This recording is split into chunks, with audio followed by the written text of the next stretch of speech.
Hi, I'm Tim. Welcome to our channel and thanks for logging on. If you enjoyed these videos, do me a favor and subscribe to our YouTube channel right here at Watchbox Reviews. I would really appreciate it and I promise to update daily. If you love this watch, you can see it and you can purchase it on our website, thewatchbox.com. And today we are discussing an unusual variant of a beloved and discontinued model. This is the Audemars Piguet Royal Oak 15300OR.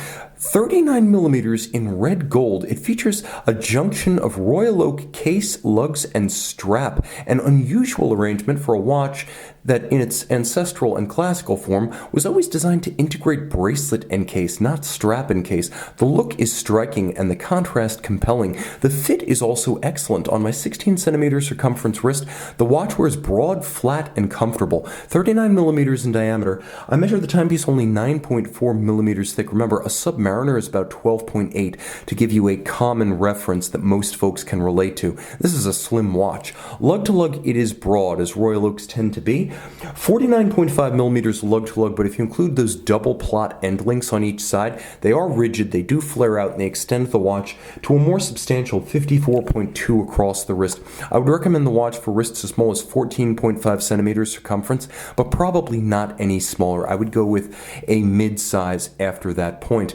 The strap is a substantial piece. As a strap designed to act as a surrogate for a substantial bracelet, it needs to be. You can see that the profile is thick. There's a lot of material here. It's fixed to the case using screws, just as the bracelet would be for absolute security.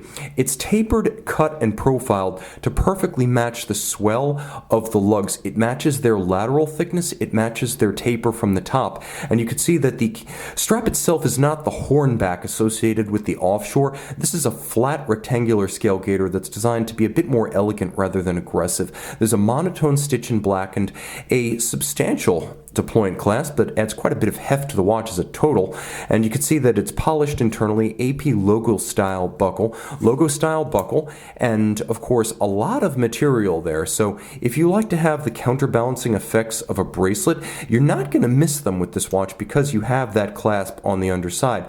Now the case is everything you would expect of a Royal Oak.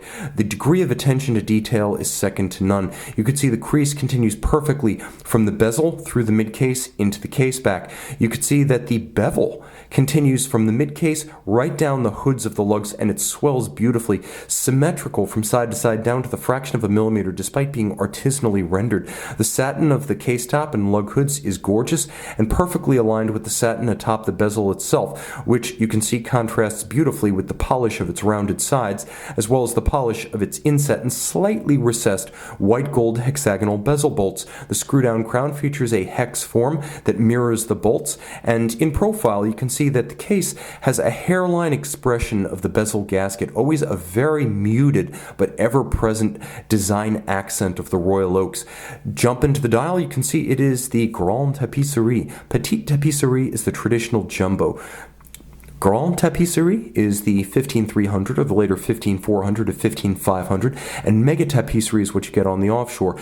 The Mega is stamped. Grand and Petite are cut on pantograph lathes. So the mimicry engine from the 19th century, now executed in-house at Audemars Piguet, but still the old-fashioned device, taking a large template and transcribing its hobnails and grooves and interstitial textures onto a dial base that is then galvanized black with a striking contrast of applique rose gold indices and AP logo. You can see there is a disc for the date. It features a quick set. There is a counterweight to the needle style seconds hand. When you screw the crown out and withdraw it completely, you can see not only is there a quick set date function, there is hacking seconds.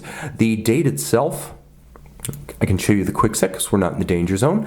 The date itself features a slight champagne tinge to better match the rose gold of the case and dial features. Turn it all over. AP manufacturer caliber 3120, 40 joules, 60-hour power reserve, bidirectional automatic winding because AP didn't want the unidirectional wobble that people associate with Valjoux 7750s. Full balance bridge with a free-sprung index for shock resistance, and though it does not feature a high beat rate, AP compensates for that, the 21.6 beat rate, by giving the watch a physically immense balance with a huge polar moment to resist shocks, vibrations, and concussion on the wrist. 22 karat gold engraved winding mass with the coats of arms of the Audemars and Piguet families, because AP, established in 1875, remains under control of founding family interest. You can see that the Movement features linear Côte de Genève polished screw heads, and underneath the balance on the base plate, an engine-turned perlage. It's a combination of hand finish and machine finish, but AP executes it beautifully with everything in good taste and the attention to detail second to none. The rotor bearings themselves are ceramic, unlubricated, for long-wearing durability and reduced maintenance requirements, as well as increased winding efficiency. 50 meters water resistant. I wouldn't recommend a push-down Crown 50 for swimming, but a screw-down Crown 50, which is what you have here, can be used for swimming. AP will sell you a rubber strap that you can use to accessorize and make this a swimmable watch. Fully loomed, lume shot to come, but most handsome by day. The combination of the black strap and the rose gold, punchy and compelling. See it and make it yours on the watch box. AP 15300 in rose gold, loomed by night, all green.